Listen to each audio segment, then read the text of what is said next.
Dada Chan here again, and today I will be talking about tense, which is called the simple present tense. What is the simple present tense? What does it do? Verbs have tenses. The simple present tense can be used if something happens regularly, or rarely happens, or often happens, or sometimes, or never. That is when we use the simple present tense. We use words like often and always. I often go to the movies with my friends.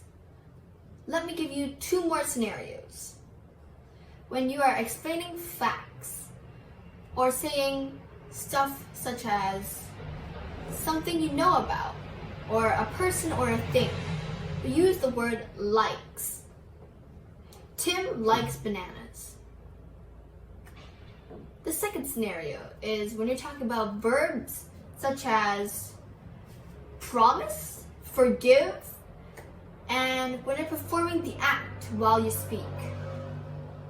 You say, I promise to forgive Jamie because he apologized to me this morning. That's all for today, and remember to subscribe and hit that like button in the face and turn on notifications for all details. And remember to stay tuned.